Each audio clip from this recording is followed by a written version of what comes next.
Hello, everyone. Welcome, welcome, welcome.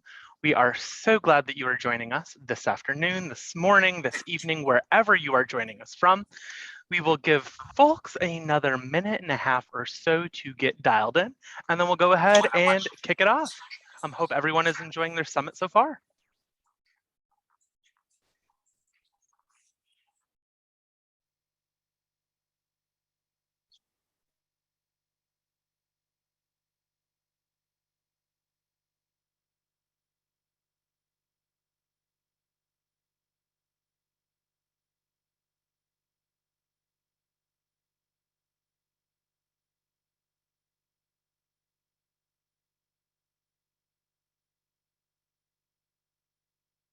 If y'all want to type in the chat box where you are tuning in from until we get started, we'd love to see who we have on the line. And again, we'll get started in just a moment here. And feel free to share where you're from in the chat.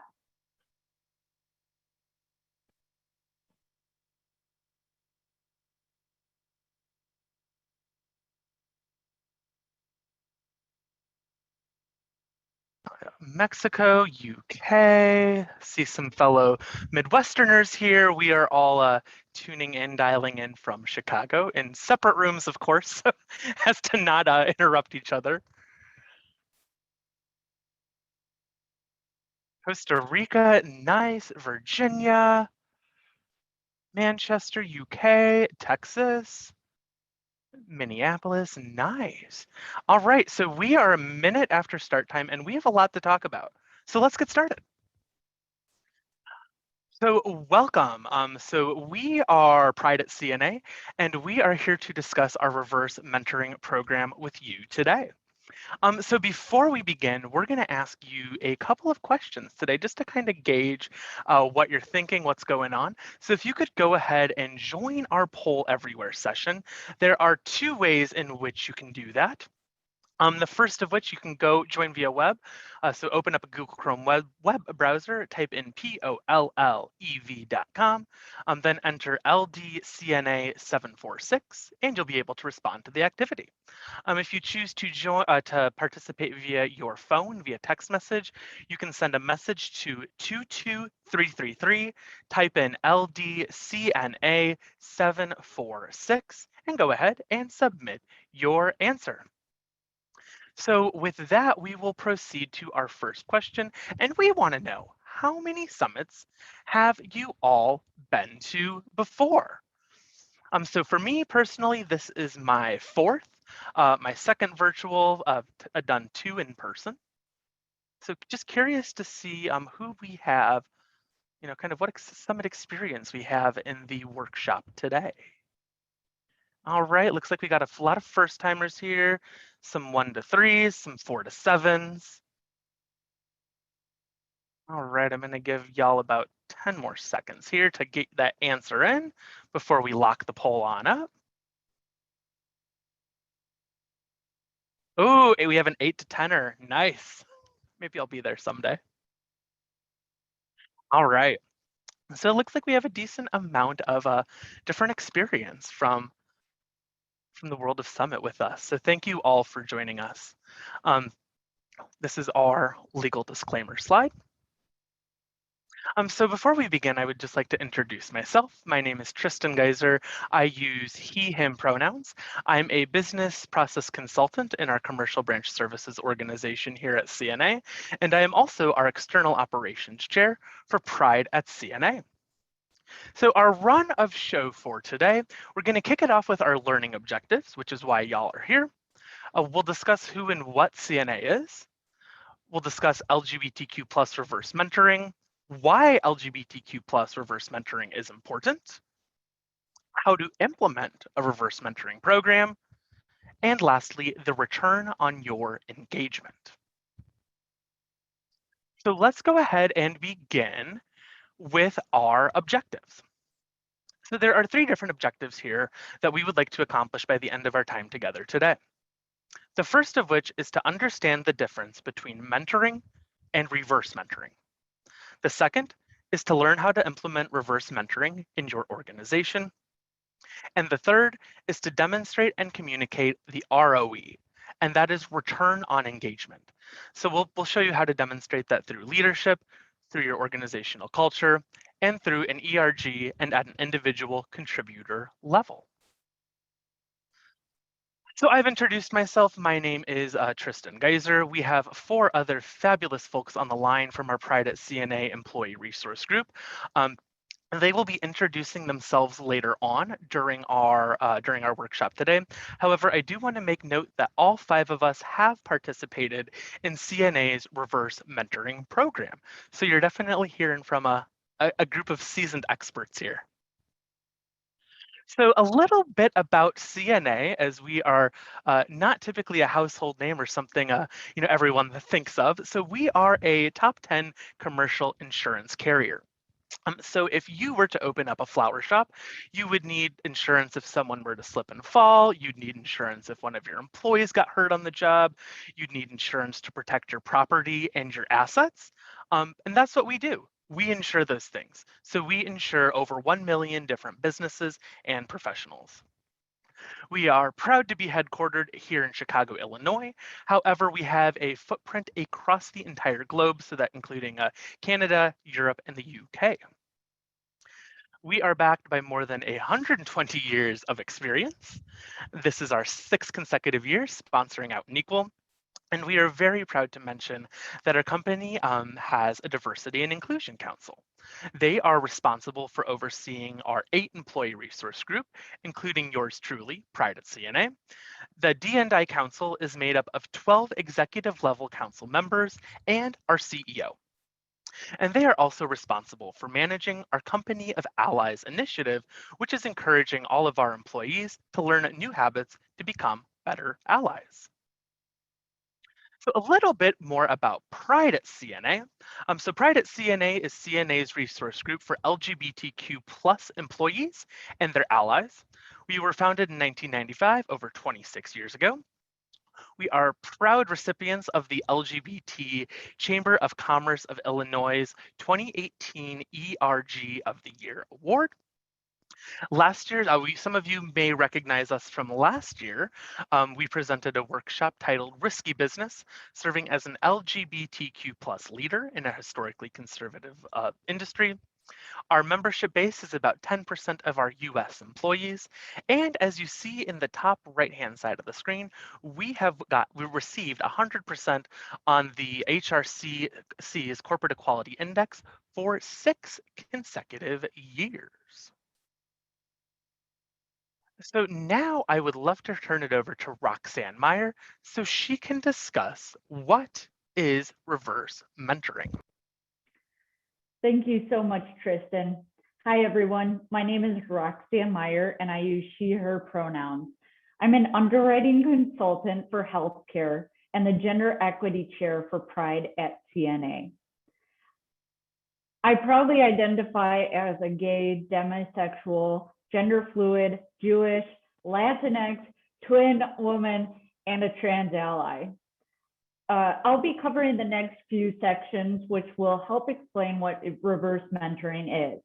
For accessibility, I would just like to describe myself as a mid-20s Latinx woman with brown hair and a ponytail whose Zoom keeps cutting it off, and brown glasses with a cranberry colored shirt. So we're going to go to this next slide here, and we're going to start with a short poll. So how many of you are familiar with reverse mentoring? The options we have here are yes, and we've implemented a reverse mentoring program. Yes, and we have not yet implemented a reverse mentoring program. No, but I'm excited to learn more about reverse mentoring. And help, I'm in the wrong workshop. To which I would say, kindly exit the Zoom call and find the one that you are meant to be in. All right, Roxanne, I'm going to put 15 seconds on the clock. Great. And it looks like we have a variety of C responses. No, but I'm excited to learn more. And yes, but we have not yet implemented yet at about 30% here. So Just giving another few seconds, and I see some people in the chat as well who might not have access to this program. Looks like we've got quite a few that are yes, but maybe wanting to improve or build upon it, and a lot of C's, no, but I'm excited to learn more. So I think we can go ahead and move on to this next slide. So thank you all for giving us that feedback. And we hope that no matter what stage you are in your planning process, you're going to gain something from this workshop. So this slide, slide 14, is going to help us differentiate between traditional mentoring from reverse mentoring. And it's also going to highlight what they have in common. So please note that we are going to be focusing on LGBTQ plus mentorship, which is why we will be highlighting the identities of the mentors and mentees below. So with the first box, we have traditional mentoring. The mentor is someone that is more senior than the mentee, usually by way of title in an organization or longer experience at that organization or in that industry. Therefore, the mentee is someone who's more of a junior colleague comparatively, and sometimes they'll be seeking career advice or project guidance through their mentorship. In this scenario, the mentor is generally someone who's straight and cisgender, whereas the junior employee might identify as LGBTQ plus. Now, in our reverse LGBTQ plus mentoring program, we flip who is the mentor and who is the mentee. So the mentor is going to be the LGBTQ plus junior colleague, and the mentee is an ally who is a senior executive looking to learn more about the LGBTQ plus community and how to become a better ally. Now, what they have in common is that both have this foundation of being in a safe space. These meetings are confidential unless the mentee gives permission to share more about the specific meetings with others. It should also be an exchange of experiences, knowledge, and ideas. Both the mentor and mentee should grow from this experience. This is also going to be a regular meeting cadence over a set span of time.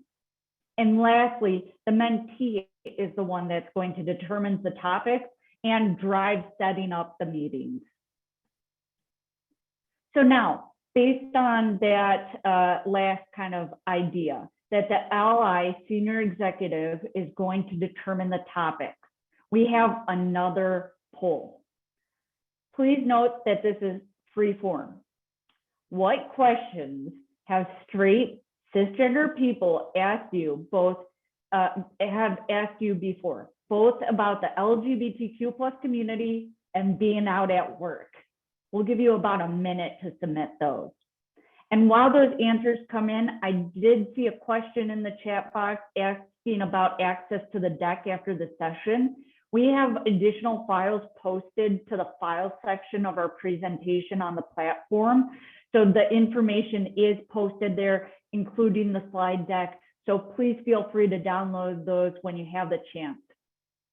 All right, now back to the poll. So again, what questions have straight cisgender people asked you before, right? So we have some responses. How can I be a better ally? Have you ever tried not telling people you're gay? So being the idea of being in the closet, being out, covering, things like that. What are pronouns? Oh, yes. You know, for the personal questions, who's the man in the relationship, right? Or who's the woman in the relationship? What's the acronyms? What do these letters mean? What was the coming out process at work? These are all great suggestions, everyone. Keep them coming. We're going to give you about another 15 seconds to submit them. Oh, how do you know you're gay or any other identity, right? Why are pronouns important? Oh, great question. Was it difficult coming out at work? What was your experience? Great, great. And then, you know, lastly, are you sure? What's right? What's wrong for terms? Why is this a big deal? All of these are great. So thank you so much for submitting your responses. Tons of those that I couldn't read off all, but you know, I think we've all heard some of these questions before. I also saw in the chat that some of you might have difficulty knowing how to respond to the polls.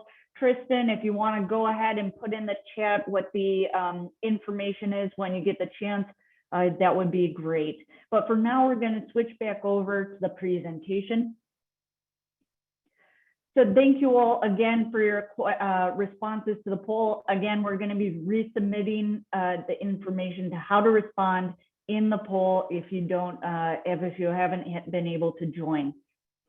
So now on this slide, we've taken some of the responses that you all submitted, as well as posted our own for some of those common questions that LGBTQ plus people get from our straight cisgender colleagues or people in general. Things like, how did you know when you were LGBTQ? What happens if I misgender someone? And how can I be an ally to the LGBTQ plus community at work? So we're going to go to the next slide. And so one of the things we might be thinking about is, where do these questions come from, right?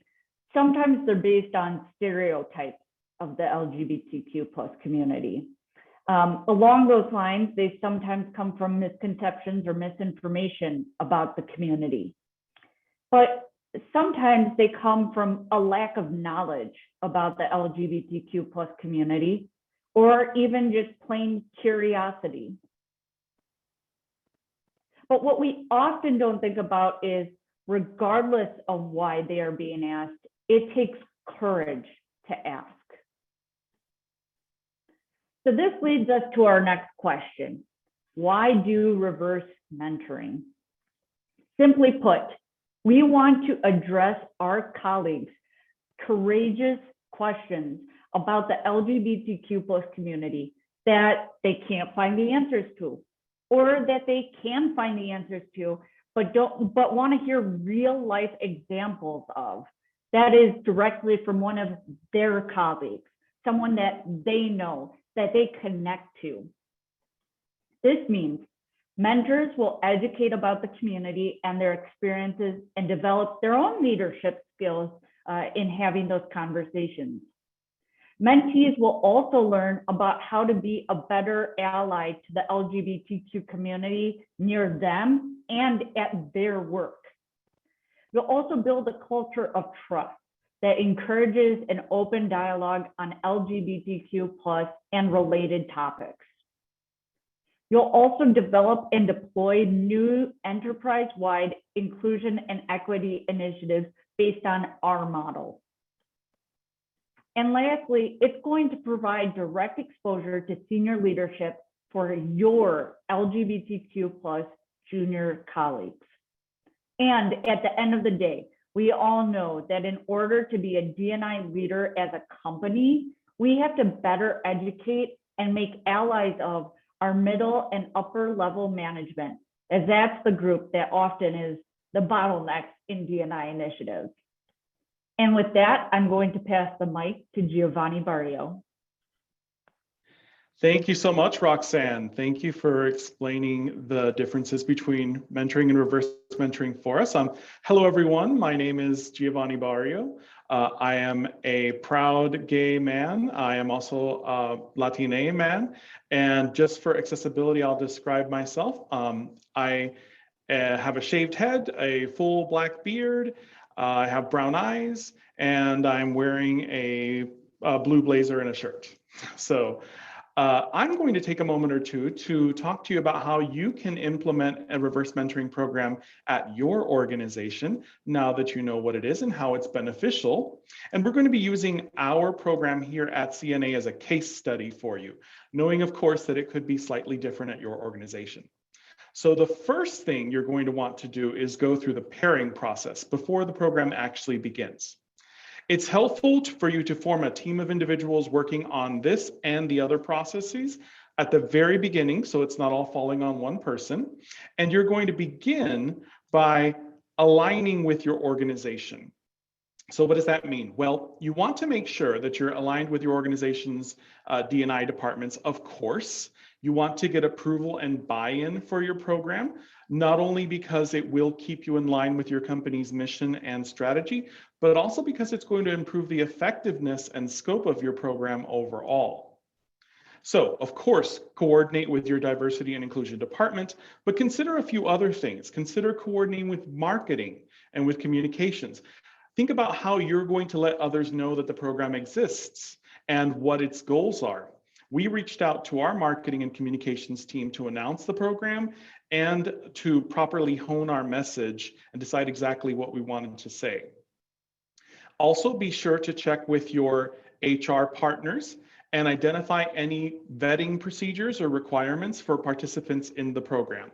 So for example, it may be important to consider that if an employee is not meeting the requirements of their role, it's not a good idea for them to dedicate extra time and resources to a special project like reverse mentoring.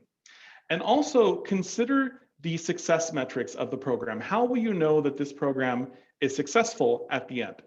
Will it be the number of participants, the number of successful meetings, positive reviews or testimonials? What else could you consider? For us, we decided at the very beginning to have a unique diversity and inclusion initiative be part of our success metric. That is, we explained to the pairings that they were all going to develop a diversity and inclusion initiative as part of their meetings. And we'll talk more about that later. So, after you have that alignment, we move on to the next step, which is actually selecting the participants, choosing the participants and recruiting them. So what do you have to consider here? Well, of course, you have to announce the program and then target those individuals that you think would be good candidates. For both mentees and mentors, consider candidates that are going to be respectful and that are serious about the process and about diversity and inclusion. Very important for both of them.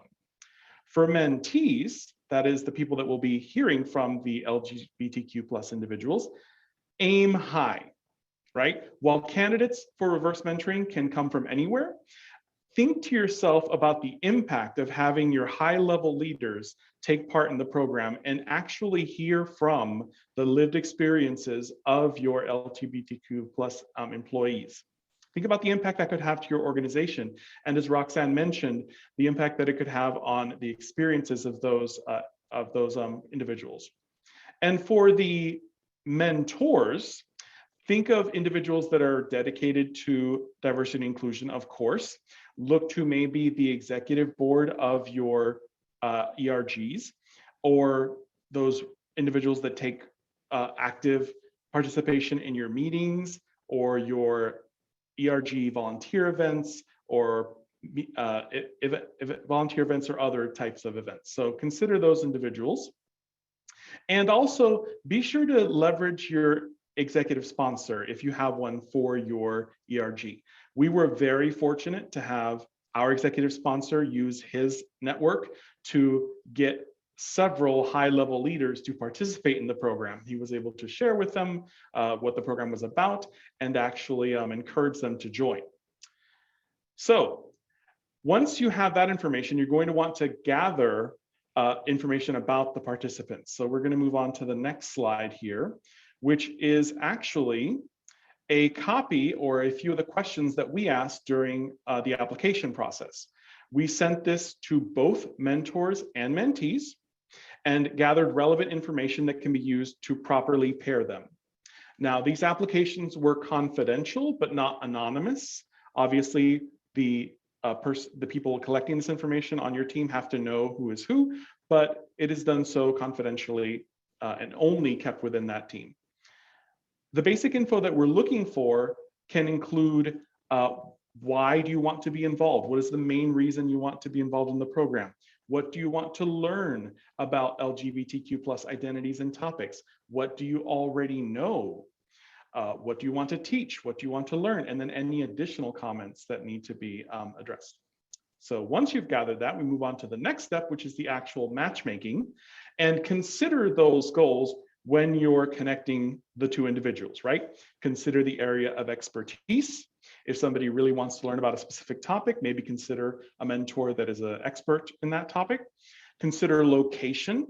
We certainly did, being a global company or a national company, we wanted to make sure we could pair individuals that were close together. Obviously, COVID changed our plans, but moving forward, that may be an important consideration. And then consider roles within the company. We encourage that you do not put mentors with mentees that are directly in the level of leadership in their team or organization, just to, one, let everyone get to know different departments that maybe they're not directly involved in, and two, keep the freedom of the conversation a little bit more open that way. And then of course, availability. This is a time commitment. This is something that is going to take time from their role. Are they available for it? So after the pairing process, you can move into the actual program. And the first thing we did was gather all the individuals together in a virtual meeting to discuss the timeline and the expectations. So the kickoff meeting at the very beginning includes mentors and mentees. We launch the program and explain what is going to happen, how they're to meet for 6 months, 1 hour a month in our program. You can, of course, change it for yours. And then we gave them some preliminary topics, a little bit of structure, and explain that the diversity and inclusion initiative would be something that would come out of this mentorship. We kept the guidelines for the diversity and inclusion initiative very general, very open, and a bit vague on purpose, because we didn't want to stifle creativity among the pairs. So it was going to be whatever they came up with based on their meetings. And then we, of course, set them off to arrange the first meeting. As you can see in the timeline here, around month 4, we sent out a pulse survey to all participants because we wanted to check in on everyone and address any challenges or concerns that may have occurred during the first few meetings, so that the second half of the program could be more successful. We'll share an example of this pulse survey a little later so you can see what that looks like. But around month 5 or 6, we reminded participants about the Diversity and Inclusion Initiative and encouraged them to go ahead and begin preparing that or thinking about that if they hadn't already.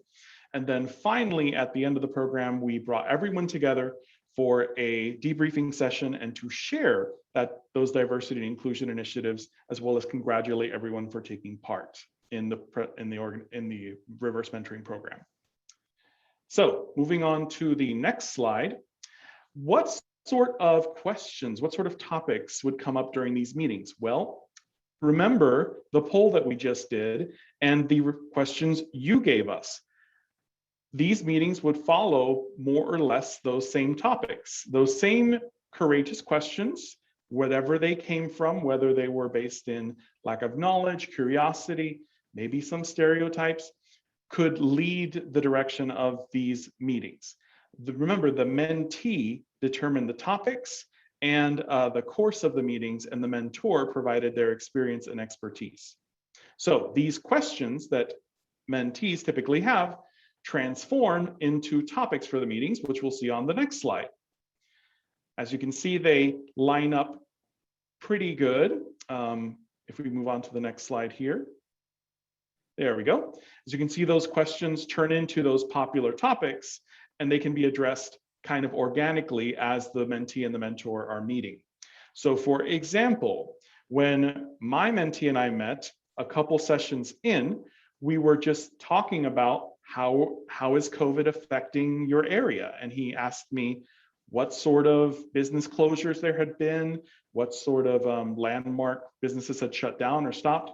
And I mentioned that there was a very, very famous longstanding gay club in my city that had shut down for good because of COVID. And that led to a conversation about queer spaces, the need for them, why they exist, why they're phasing out, the challenges that can be for someone living in the community. And it was a very fruitful discussion. And he told me, I never even considered that level of nuance that somebody in the community would experience that I would not. So that gives you an idea of what sort of fruitful conversation can come out of here. So we'll move on to the next slide now.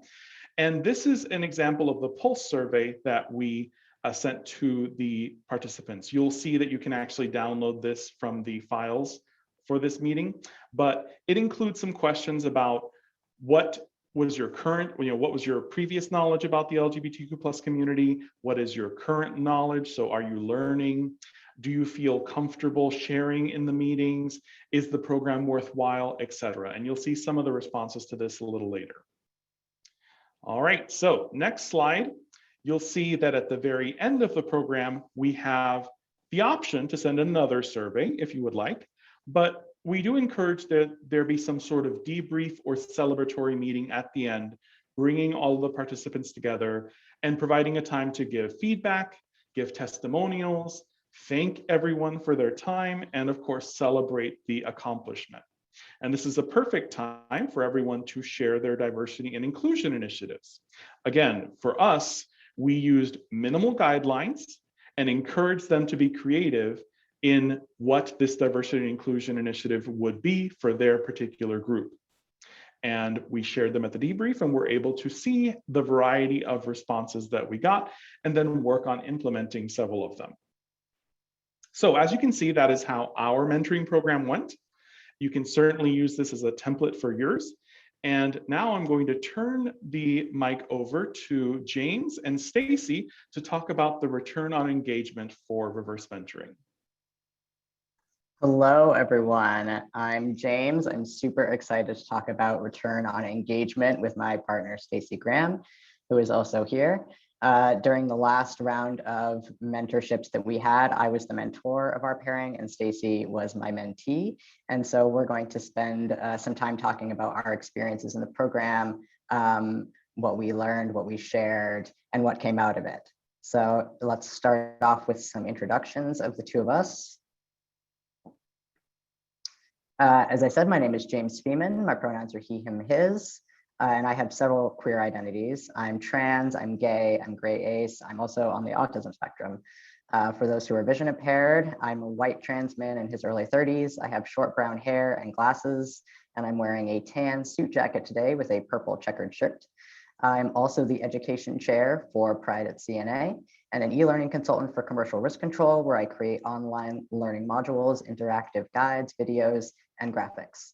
And I'll pass it over to Stacy to introduce yourself. Yes, hi everybody. So I'm Stacy Graham. I use she, her pronouns. I am cisgender, heterosexual, white. I have blonde hair and glasses, and I'm wearing a bright blue jacket today.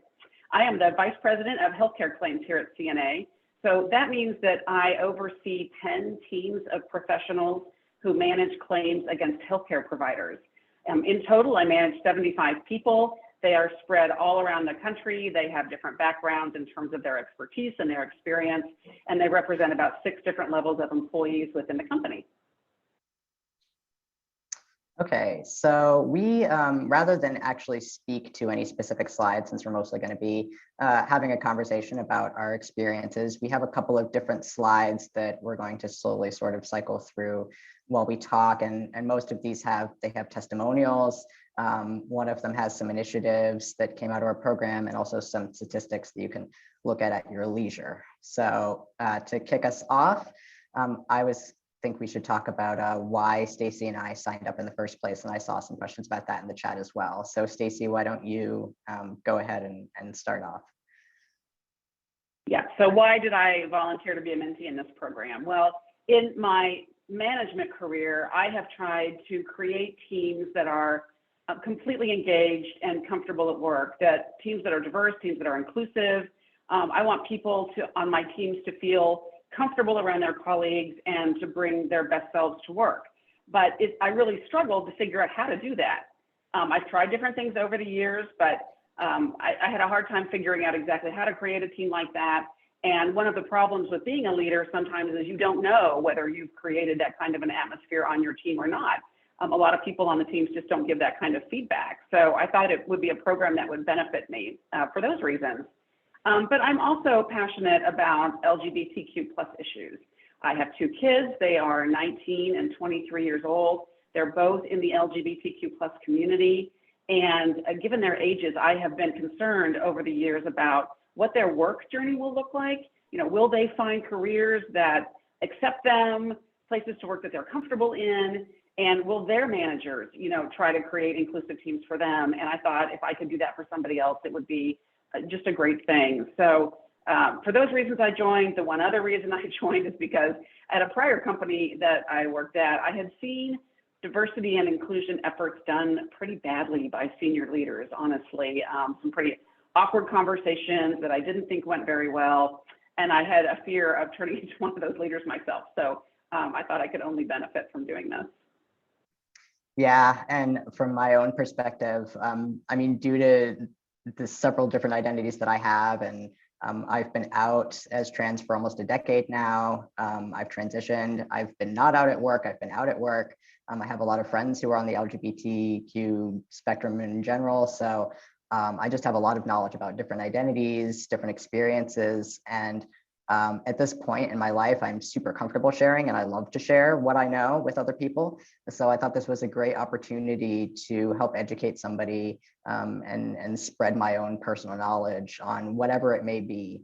And I do want to say too that obviously Stacy and I didn't know we were going to be paired with each other. I had no idea the kind of mentor that I might end up being with. I mean, I guess I was a little bit nervous, but I was sort of prepared to tailor our talking points to whatever it was that they were interested in and whatever they needed. So it actually ended up being a total coincidence that Stacy and I had a lot more in common than I think either of us thought we would have when we both signed up. And it was not even something that was intentional. This was not, we weren't purposefully placed together. We just happened to start talking and discovered that we had a lot in common. And I know, Stacy, you want to go into a little bit more detail about that and talk about our shared experience. Yeah.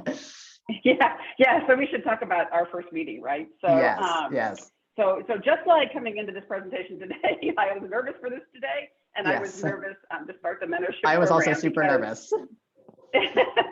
Because, as a manager, you or I, don't want to ask stupid questions, right? Or don't want to come across as uninformed or anything like that. And I was very worried about how I would be representing the leadership of my company. And I think Gio or Roxanne talked earlier about having courageous or asking courageous questions, right? People that are able to ask courageous questions. But I think equally, sometimes people like me are afraid to ask the questions. Like, we don't have the courage to ask the questions just because we think we'll say something wrong or it will create a bad perception. So I was nervous for all these reasons. And I think that for anybody thinking about doing a program like this, to know that your mentees may be like me. They may be nervous about asking questions or what they say. So just something to keep in mind.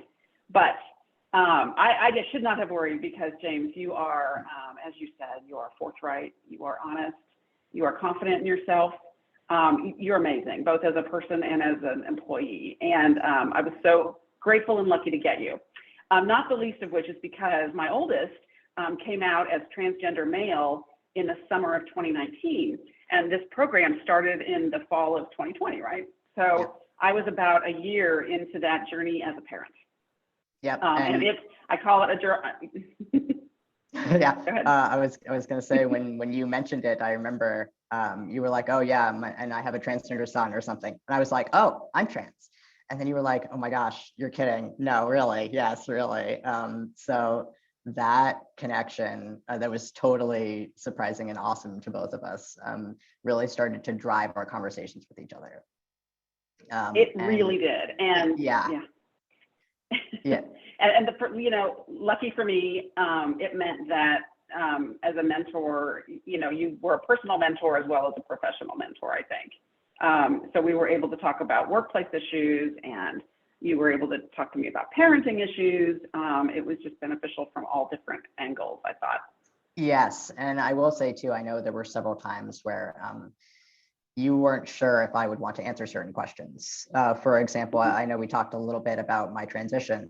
You were curious, what that had been like for me, not necessarily what I had done in my transition, but like what the experience had been like. And, how my relationship with my parents had been around it and that sort of thing. And I personally, like maybe not everyone would want to share that, but I love sharing that stuff.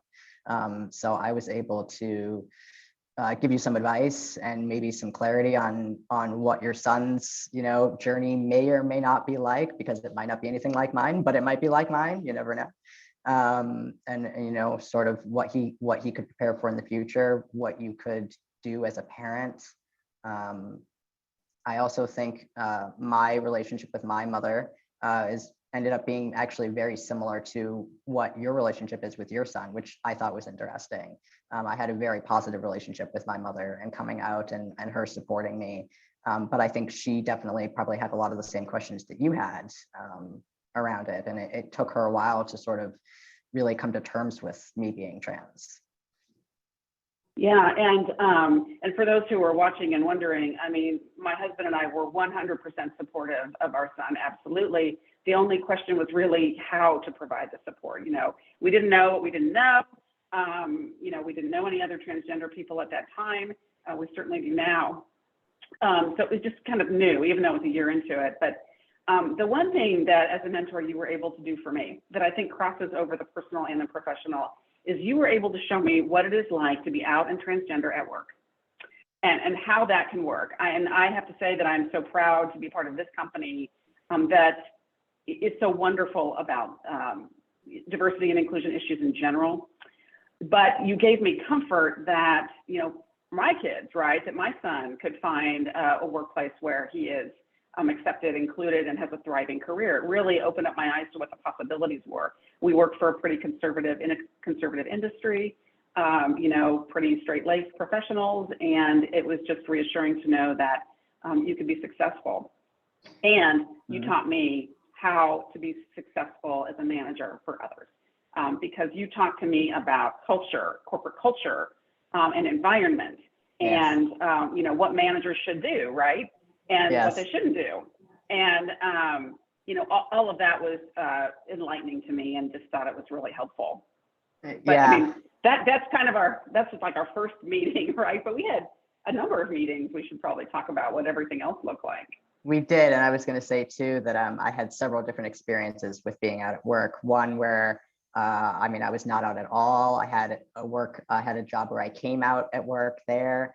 I had a position where I was out as gay, but I was not out as trans, but I was trying to pass as a cis male, which was a totally different and really interesting experience. And then my position here, where I immediately came out as trans and gay, and how different all of those were. And, that a trans person could decide that they want to try to pass as a cis person, and that could be fine for them. Maybe your son will want to do that, or maybe he won't, or maybe he'll change his mind like I did. So, all of these things that we talked about that were super valuable, I think, both for me, just to talk to you about it and for you to hear about it. But yes, we had many other discussions too. We watched some great TED Talk videos.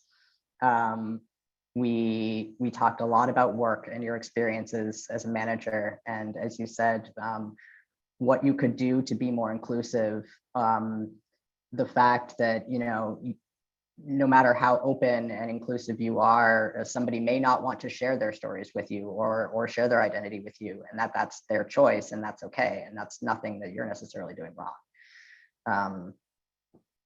Right. Yeah. And, one thing about the program that I thought was helpful is that it provided us with some structure. So when we entered the program, we were given a list of suggested topics. So we weren't completely, just grasping at whatever we wanted to talk about. We had some guidance there. And something that you did that I thought was particularly effective was that you basically gave me 3 TED Talks to watch. Yes. And that provided a launching pad for discussion, just to make it, easier to get into other topics. So I know that in one of our first couple of meetings, we talked about terminology. So we discussed gender identity, sexual orientations, intersectionality, terms I knew and some terms I didn't know. And that was a great way to start. So kind of an introductory, and then I definitely followed sort of our rough guideline for the first meeting. I think for the first 2 really, because I didn't really know what to start out with. So that was super helpful for me as a mentor. and I highly recommend doing that. Yeah, the videos were great. We watched 3, and I'll put their names in chat when we get into Q&A. If anybody wants those, they are all excellent. And then we had some discussions around them, including how to be a better ally. And then mostly I think they were about being a better ally, which was all really, really great and valuable and interesting for me too. And then after that, we sort of found our things that we wanted to talk about. We sort of knew each other a little bit better. You know, we knew that we wanted to talk more about family and about your position at work, and you know that you might have some other lingering questions about specific identities that you didn't really know about and that sort of thing. And after that, I think we were kind of fine to drive the conversations ourselves. Yeah, I think that's exactly right. You know, all of these, the personal areas, the professional areas, they kind of all intermix, right? So, you know, when I try to be a better manager, you know, we talk a lot about vulnerability, right? Being vulnerable at work. Well, when you're the parent of a transgender child, it's a different sort of vulnerability, right? Do I disclose that at work?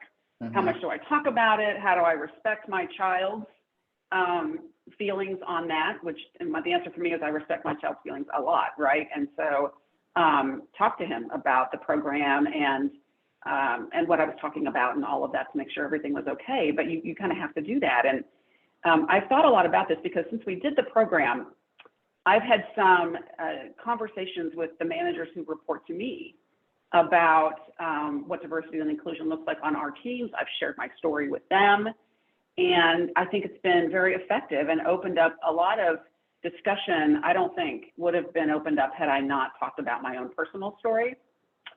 So I think this program has made me a better manager. I think, importantly, I'm helping create better managers, right? I have 2 levels of managers below me, and I really want them to take all of this to their teams too, even if they're not in this program. Which they're not, right? Most of them, or all of them, I don't think, have been in the program. But there are different levels of education that I think I obtained from you during this program. I can't say enough about how worthwhile it was. Yes. So I think we had better talk a little bit about our inclusion initiative and how that came about. So I know, as Gio mentioned, we were asked to come up with an inclusion initiative. And at first, I think it's easy to be daunted by that and because it's so broad. However, also because it's so broad, we were able to think about our conversations that we had and our shared experiences. And we knew that we wanted it immediately to be something about family. So I think the 2 of us made the jump pretty fast from that to, you know, it would be great if we had more support for family members of LGBTQ people at CNA. So the 2 of us sort of started coming up with this idea for a little subgroup of Pride where we would provide support and sort of a meeting place and resources for family members and friends. And we sort of started thinking a little bit about what that might look like. But before we got too far with it, we weren't sure if other people, you know, would be into this idea. And since I'm on the Pride board, I asked the Pride board at one of our meetings what they thought about the idea. And actually one of the other members said, oh, me and my pair have a similar idea. So instead of having our final meeting with just me and Stacy, we had the 4 of us come together and we talked about this idea that we had for a friends and family support group. And it actually turned out that both me and Stacy and the other pair had come up with a very similar idea to each other. And we had a lot of the same sort of ideas for what the group even would look like. Like I remember all of us sitting there and sharing our ideas and going, oh, we came up with that too. And so we knew that it was something that we wanted to turn into a reality. And we made a presentation and everything for that final meeting where all the groups came together and shared their inclusion initiatives. And yeah, we had, I know one of these slides shows a bunch of them and they were all fantastic.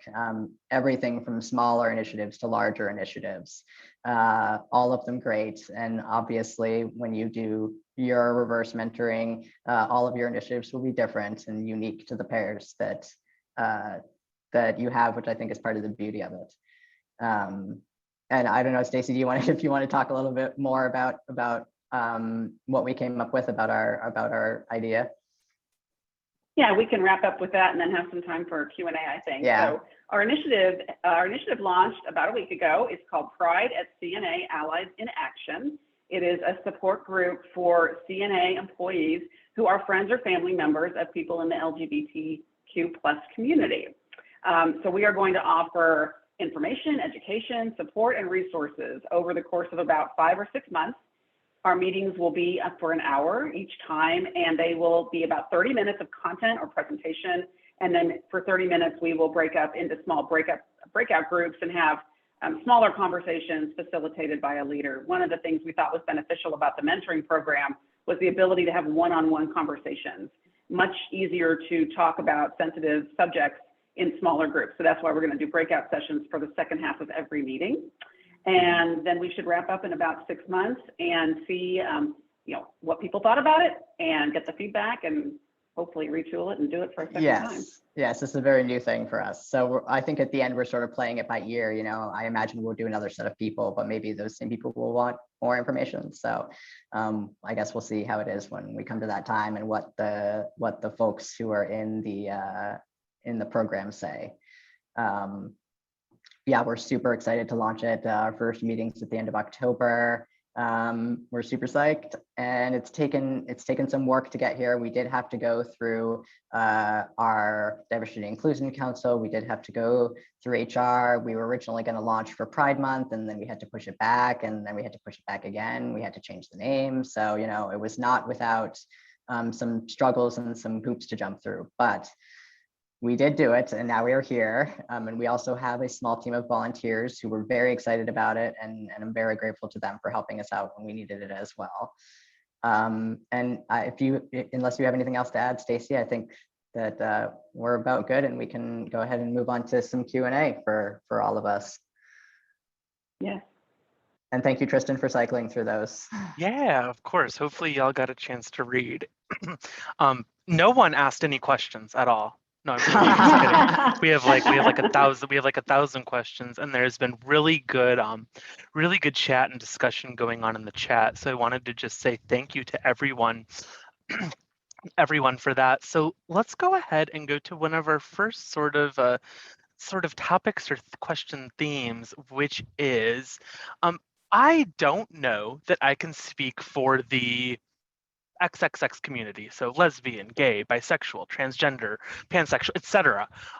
Or kind of what level of knowledge do you need to be a mentor? So be curious to hear what y'all think. So I'll kick it off. Hi, everyone. Again, this is Roxanne Meyer, she, her pronouns. So I saw this question come in the chat, and I was reflecting on this. And one of the things that's unique about CNA is that we have digital online learning platform where we upload videos, and we've already uploaded a lot of topics related to LGBTQ. So we had 101 terminology, we had different inclusion, kind of self-help type things. And so that was open to all employees. So we recommended that a lot of our mentors or mentees can look into those types of, baseline, I would consider, knowledge tools. A lot of our mentees and mentors have been to Out and Equal, so they also came in with some base knowledge. And then for our pairings, we recommended some initial type of resources online that James kind of alluded to before to help kind of get the conversation started. But all of this is to say that the mentors, which are the LGBTQ plus junior colleagues in this program, none of us were expected to be absolute LGBTQ geniuses, right? We didn't have to know all things about all communities, because there's no way to do that, even if you identify with that group, right? Because your experiences are just that, they're just your experiences. So all of the mentors and mentees knew that they were getting a different flavor or a different education because we were sharing personal stories. So that is to say, a lot of the conversations that we had weren't like the very basic questions of like, what does the LGBTQ acronym mean? It was very nuanced conversations. What parts of the LGBTQ acronym do you identify with? Why do you use the terms that you use based on your own experiences? Things like that. So I guess I would say don't shy away from being a mentor or a mentee because you don't think you know enough about X, Y, or Z. That's also the role of the people doing the mentorship pairings to kind of take a look at what are the needs of the applicant for the mentee. You know, if we go back to the application, I want to learn more about ... And mentors, I want to teach about ... That should give you some good insight into what people can really speak to. So Roxanne and crew, so kind of jumping on that, we had several questions come through the chat about allies. So to that extent, could an ally be a mentor? So no, we were really intentional with our program. And I got a similar question about why are we calling it reverse mentoring? Can't normal mentoring be someone who's kind of more junior, you know, teaching somebody who's more senior because they don't know about a specific topic?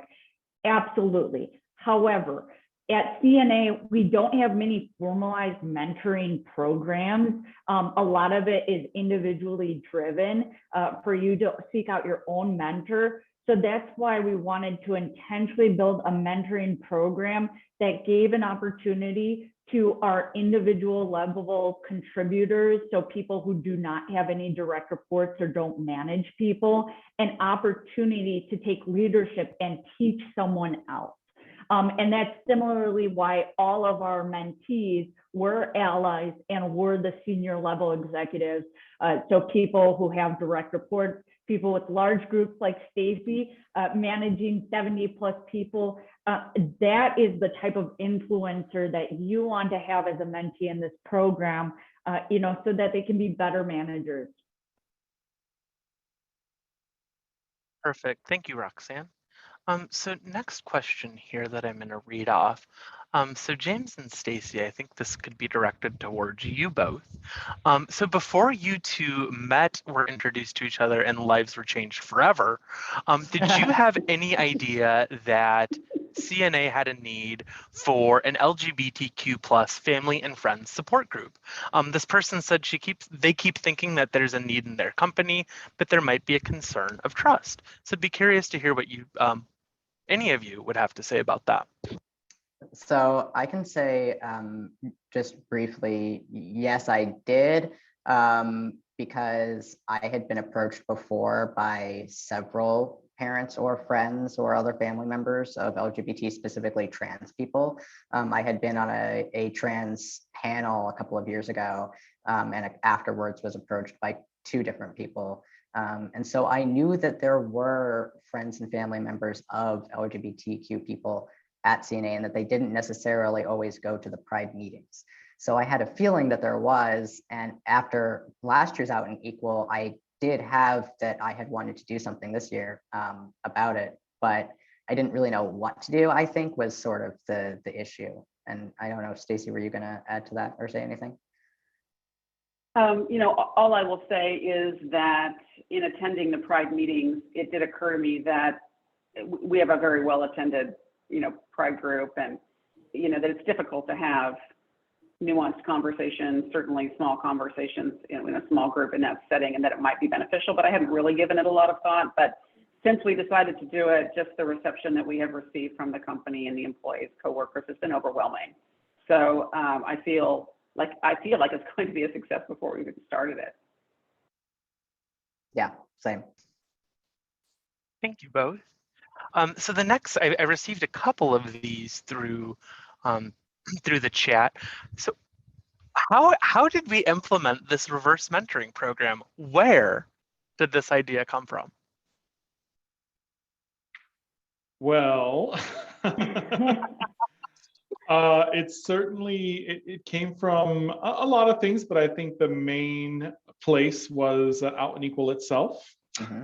So like many great ideas, we attended Out and Equal, saw some things that we liked, and then took them back, took them back home, so to speak. A couple of years ago, it's funny, we were talking about coming to Out and Equal, and I mentioned, I want us to go shopping for things that we want. So if you see anything out and about that you want us to implement at CNA, jot that down and let's bring it back. Let's do it. So that was the response I would say. Roxanne, anyone else? Tristan? I think it came before my time, so I'll turn it over to you to confirm. And I think the commentary that we're getting in the chat here is that yes, a lot of other people have heard about this idea at Out and Equal, but it's been hard to actually implement. And so, I think what really pushed us into the next level was having the Diversity and Inclusion Council, who is, hearing from our group that we needed mentorship, that we wanted opportunities to really pipeline talent. That was one of the kind of key phrases that we clued in on, right? This is junior colleagues that are going to get the opportunity and visibility to senior leadership. And that was something that was unique. So again, in terms of trying to get this implemented, you'll definitely want to work with your HR counterparts, as they might have experience doing formal or informal mentoring programs at your company, or in their own experiences with other companies that could really help try to get this in front of senior leaders to approve. And we also had a question in the chat. People have been asking for the slide deck. You will get it.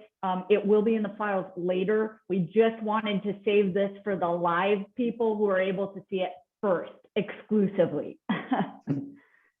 So somehow 60 minutes has passed by. I don't know how we're already at the end of our time, but we do have about 10 more minutes in which we will continue answering questions. I do have several jotted down here. I'm sure I've lost a lot. The chat has been going pretty quickly. So we still have a couple more questions I'm going to ask, but if you have something too that you want to ask in the chat, feel free to stick around. We have about 10 more minutes until we are booted off of the Zoom. So we want to make use of that time and answer any questions that you have. But I do want to close this out real quick for those that do have to drop. We really appreciate your time and attention today. We hope that this was very beneficial for you, that this was useful, and that hopefully you can take a tidbit or this whole piece of information back to your organization. And that you can give us feedback on the platform. Don't forget to give feedback about this session. We'd love to present next year or continue the conversation elsewhere. So please, please, please give us feedback on the platform. Yes, absolutely. Please fill out those summit surveys. We'd love to know your thoughts and get your feedback about how our session went today. However, I would also say I have all of our contact information right here. You should be able to find all 5 of us easily on LinkedIn. So please feel free to connect with us. Shoot us a message and ask us a question. We will, as we're able to, we'll try to get back to you so we can spread that knowledge. Anyway, so I realize we're 2 minutes after the time. I see some folks have dropped, but let's go ahead and keep this Q&A going and really use that last 8 minutes that we have here. So this question appeared a couple times during our session today, and the question was about putting the onus of the work of kind of the mentoring and the education on to the LGBTQ plus employee. So I wanted to see Stacy and James. I think you both had something that you wanted to discuss. So I'll open the floor to you two. Yes, I have some thoughts on this as the LGBTQ employee who is the mentor of this pairing. So, I get that there are certainly plenty of LGBTQ people who may not want to share certain stories or certain things with other people. What I would say is it super depends on the person. This is a volunteer effort. We're not going to make anybody be a mentor if they don't want to be a mentor. For somebody who's super not comfortable sharing anything about themselves, maybe they want to share information about the community. I would tell them, say at the beginning of your relationship, you know, I don't really feel comfortable sharing anything about myself, but I would love to talk about my community. Or maybe they don't want to share anything, then I would say, you know, maybe you don't necessarily have to take part in the program. You don't have to feel like you have to take part in the program. Personally, I love to share my stories. And I feel like, yes, I was the one here who was doing a lot of the talking and sharing and teaching. And I think Stacy felt that too. And you had told me at one point that you felt like I was sort of doing all the heavy lifting. But I enjoyed it. Like, I love doing this stuff. And it's really important to me to be able to share that knowledge. So definitely depends on the person. I would hope that mentors in the program, and I'm sure you all who are mentors can speak to it too, that those of us who tend to join as mentors want to share. That is the point for us. Just as certainly, I think in a regular mentoring situation, the person who's the mentor would also be the person who would want to be sharing their career experiences and share their advice with somebody who's younger. That's part of the sweetness of the deal, is getting to see somebody else learn and grow and experience. Yeah, James, I really appreciate that. And I want to respond as the mentee to some of the feedback in the chat about, you know, what about the mentees? You know, shouldn't they come in with some level of education? Shouldn't they, you know, bear some responsibility for that throughout the program? So, you know, I came in with having done a substantial amount of reading, certainly given my family situation, with a lot of background, but and I would appreciate why the mentors might feel that way. But I guess want to encourage that if you're going to initiate this program, to, you know, keep in mind that the mentees may have, you know, not much knowledge or education, and the mentors have a real opportunity here, a real opportunity to open up somebody's curiosity and to encourage them to do more reading, you know, learn more about these issues. You know, no matter where a mentee might be starting from, I think there's a real opportunity here to get them to a better place, no matter, you know, how they come in. So, you know, I would just encourage you that if you do a program like this, just to be aware that your mentees are going to come in at all different levels of experience. And yes, and I think that's a good thing. Yes, exactly. And, you know, I see there's some concern about triggering the LGBTQ plus employee, and I totally understand that too. I think that would be, you know, either that person would have to consider whether they feel comfortable joining the mentorship program at all. And if they do, to have an honest conversation with their mentee at the beginning to say, you know, these are the topics that I don't feel comfortable discussing, and so we're not going to discuss them. And, you know, and make that a very firm line and set those boundaries and make sure that you hold to them and that the other person holds to them. And we did have, and somebody will correct me if I'm wrong, I think in the questionnaire that I filled out when I applied, I think there was some question about my level of knowledge or comfort, I think, if I remember right. So it wasn't, you know, there was some information given to you about the potential mentees. One more thing I would say about go ahead, that Joe, sorry. Is that, well, sure. So one more thing I would say about that is this, like any interaction with employees at CNA or associates at CNA, would adhere to our HR policy. And in any conversation, whether it is about these topics or otherwise, if any employee is feeling uncomfortable or feeling that this situation is not safe for them or not something that they want to do, the same actions would be taken at any meeting. I understand, and I want to address that I understand how some of these topics may be more prone to that happening in certain circumstances. We did talk about respect and about how these conversations were going to be as employees at CNA, and that we would adhere to the policy and mutual respect of all employees like any other meeting. So hopefully that talks to that a little bit as well. Yeah, and I believe, Yeah. correct me if I'm wrong, that all of our mentors we volunteered, we were not asked to volunteer. Correct. Thankfully we had enough mentors, aka the LGBT colleagues. We had plenty that wanted to do this. They wanted the opportunity to be a mentor. They wanted to share their experiences. We only had to ever go and suggest to certain people that they sign up to be a mentee. So ally senior leaders saying, hey, we're starting this program. And it was mostly simply because Some of them didn't join our regular Pride meetings, so they didn't see, our solicitation and our meeting there and things like that. And it was never a pressure to say, I think you need this program, or I want you to be in this program. It was simply just an acknowledgement of what's out there. No. All right. Looks like we have about 60 seconds left. So I don't know if there's any questions, any quick questions that anyone wants to put in the chat that we can answer. Appreciate all the kind comments, in the chat. Yes, thank you everyone for coming. Yeah, Yes, thank you so much. all Thank you for so joining much. us. Thank you. A question about the pairing, how we paired. Can we answer that in 20 seconds? Well, generally Sure. what we did was we looked at what people wanted to speak about. We also have the benefit of having about 12 pairs, so 24 people in applying. And we generally knew the things that they identified as, or identities that they identified as, what they were really passionate about. And then based on the application, we knew what the mentees wanted to hear about. So that was the primary driver of how we paired people. It was also totally fine to tell a mentee, we saw you applied and wanted to know more about this. We don't have, somebody who can exactly speak to this, but we still think that this would be a good pair, based on other experiences. And people were very receptive to that. Someone else mentioned that possibly part of our success was because we had a great foundation of individuals that were passionate about this.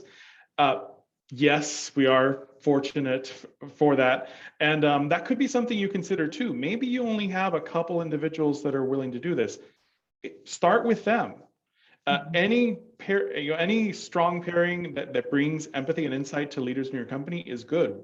Even if it's only 1 or 2 or 3 or 4, and then maybe the next year there's more, and maybe the next year there's more. You can always start somewhere and build from there.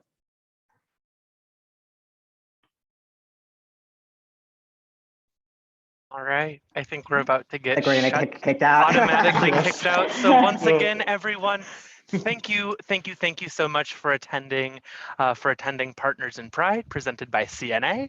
Happy Summit, and we will hopefully see you in person next year. Yes. Take care, all. Bye, everyone. Thank you. Bye. Thank you. Thank you.